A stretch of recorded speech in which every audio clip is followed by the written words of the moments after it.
वाराणसी में नौकायान का अंदाज अब बदल गया है। अब सीएनजी बोट की सेवा शुरू हो चुकी है। 100 से ज़्यादा सीएनजी नौका बन चुकी है और आगे 2000 नौका को सीएनजी कर काशी के नौकायान की तस्वीर बदली जाएगी। कभी जिन नौकाओं में भारी डीजल इंजन लगा था, आज उन नौकाओं में हल्का आवाज रहित सीएनजी इंजन लग चुका है। इस इंजन से वाइब्रेशन कम हुआ है और नौका सस्ती हो गई है। यहाँ 1 लीटर में डीजल इंजन 3 से 4 किलोमीटर की यात्रा करता था, वहीं 1 किलोमीटर सीएनजी से 10 किलोमीटर नाव चलाई जा रही है। आने वाले दिनों में नाविक नौका विहार का किराया भी कम करने की तैयारी कर रहे हैं। गौरतलब है कि काशी में चलने वाली नौका का भारी इंजन धुआं देता था। तेज आवाज से पर्यटक कहीं न कहीं असहज महसूस करते थे। प्रधानमंत्री ने सपना देखा और नौका के सहज संचालन की रणनीति तैयार हुई और आज 100 से ज्यादा नौकाएं सीएनजी से लैस होकर गंगा में चहलकदमी कर रही हैं। इससे जलीय जीवों को राहत मिल रही है और आने वाले दिनों में पर्यटन की निखरती तस्वीर भी देखी जा सकती है। काशी के लिए गंगा एक इंटीग्रल पार्ट है। देश विदेश से सैलानी यहाँ आते हैं। पहले हमारे यहाँ 90% से ज़्यादा नाव डीजल की थी और जो इंजन था उससे प्रदूषण बहुत ज़्यादा निकलता था। साथ ही आवाज़ भी बहुत तेज होती थी, जिससे पर्यटक को काफ़ी दिक्कतों का सामना करना पड़ता था। काशी के लिए गंगा एक इंटीग्रल पार्ट है और गंगा में नौकायान करने के लिए पूरे देश विदेशों से करोड़ों श्रद्धालु और पर्यटक हर साल वाराणसी आते हैं। विगत वर्ष तक जितने भी हमारी ऐसी नौकाएं थी, उसमें से 90% से ज़्यादा वो डीजल इंजन पे आधारित थी और वो इंजन भी एक क्रूड इंजन था, जिसमें न सिर्फ धुआं बहुत ही प्रदूषित निकलता था, बल्कि जो नौका में वाइब्रेशंस भी और नॉइज़ पोल्यूशन भी काफ़ी होता था। और जिससे कि जो हमारे पर्यटक हैं, चाहे वो देश के हों या विदेश के हों, उनको चाहे वो गंगा आरती देखने का प्रश्न हो या फिर रोज़ जो शाम को लोग राजघाट से अस्सी घाट तक अपना नौकायन से वाराणसी के प्राचीन घाटों का अवलोकन करते थे, उसमें उन लोगों को काफ़ी दिक्कतों का सामना करना पड़ता था। माननीय प्रधानमंत्री जी की प्रेरणा से और माननीय मुख्यमंत्री जी के लगातार दिशा निर्देश से ये एक प्रयास हुआ कि क्यों न इन नौकाओं को हम लोग एक इन्वायरमेंट फ्रेंडली तरीके से चला सकें। उसके लिए फिर डिसाइड हुआ कि क्यों ना हम लोग इसको सीएनजी, जो मेरे ख्याल से देश का पहला ये प्रयास होगा कि हम लोग बोट्स को सीएनजी इंजन से चला रहे हैं। उसके पश्चात गेल को आबद्ध किया गया कि हम लोग एक पहले पायलट बेसिस पे चला के देखें, तो वो हम लोग का एक्सपेरिमेंट सक्सेसफुल रहा और पिछले वर्ष करीब करीब जून जुलाई के आसपास ये प्रक्रिया शुरू हुई।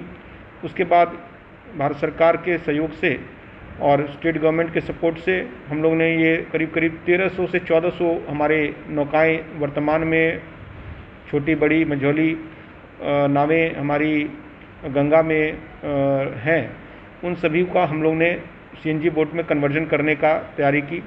मैकॉन जो एक भारत सरकार का उपक्रम है, उसको कंसल्टेंट के रूप में हायर किया गया और उन्होंने पूरी प्रक्रिया पूर्ण कर वर्तमान में सभी नौकाओं का सीएनजी का कन्वर्जन का कार्य चल रहा है। और मुझे बताते हुए प्रसन्नता है कि कोरोना वेव 1 और वेव 2 के पश्चात भी हम लोग वर्तमान में 100 से ज़्यादा बोटों का हम लोग ने सीएनजी में कन्वर्जन कर लिया है और देश का पहला जल पे घाट पे स्थित सीएनजी पंप का भी अस्थायी रूप से उसका संचालन शुरू हो गया है। जैसा कि आप लोग सब अवगत हैं कि खिड़किया घाट का हम लोग ने पूरा तरह से जीर्णोद्धार और उसका रीडेवलपमेंट का प्रोजेक्ट बहुत तेज़ी गति से चल रहा है। उसमें एक स्थायी सीएनजी पंप बनने की कार्रवाई ऑलरेडी फिजिकली शुरू हो गई है और हम लोग एक दूसरे एंड जो 80 के पास रविदास घाट है, वहाँ पर भी एक सीएनजी पंप वहाँ पर स्थापना करने के लिए स्थान का चयन हो गया है। उसके पश्चात हम लोग का प्रयास है कि इस वर्ष के अंत तक हम लोग इस देव दीपावली के पहले हम लोग जितनी भी हमारी ये डीजल संचालित बोटें हैं, उनको हम लोग सीएनजी में कन्वर्ट करके हम लोग न सिर्फ एक स्वच्छ वातावरण गंगा में क्रिएट करेंगे, चूँकि गंगा का जल अब काफ़ी अच्छा हो गया है और काफ़ी एसटीपी बनने के बाद उसके प्रदूषण के स्तर पे काफ़ी कमी आई है। अब हम लोग जो वायु और ध्वनि प्रदूषण और जो एक लोगों को एक असहज की स्थिति बोटों में, डीजल बोटों में सामना करना पड़ता था, उसको भी दूर कर देंगे। इससे पर्यटन भी के क्षेत्र में भी काफ़ी विकास होगा। और इसमें एक और प्रमुख बात है कि इसका जो खर्चा आता है नाविकों को वो कम आता है, जो डीजल से आता, तो वो लोग भी काफ़ी प्रसन्न है। और मुझे पूरा विश्वास है कि इसके पूर्ण होने के पश्चात काशी के टूरिज़्म में एक नया आयाम जुड़ेगा और ज़्यादा से ज़्यादा लोग सैलानी हमारे काशी आएंगे और एक स्वच्छ वातावरण में गंगा का विचरण करेंगे और अन्य गंगा आरती और अन्य जो उनके एजेंडे में होते हैं वो उनका लोग दर्शन कर पाएंगे। अपना परिचय बता दीजिए। मैं अजय कुमार मिश्रा। अजय जी, आप क्या करते हैं? मैं फिलर का काम करता हूँ सर। सीएनजी? जी, गैस फिलिंग करता हूँ। पहले जो नावें चलती थी डीजल इंजन से, जी अब सीएनजी चल रही हैं। जी। कितनी नावें हुई हैं अभी तक सीएनजी कन्वर्ट डीजल से? अभी डीजल से हमने जो है 100 के ऊपर जो है कन्वर्ट कर रखा है जो सीएनजी में है। 100 के ऊपर। आपको क्या लगता है कि नाविक इसमें इंटरेस्ट ले रहे हैं? जी सर, इंटरेस्ट ले रहे हैं। वजह क्या माने? वजह यह है कि इनको एक तो माइलेज भी अच्छा मिल रहा है, दूसरे प्रदूषण भी नहीं है।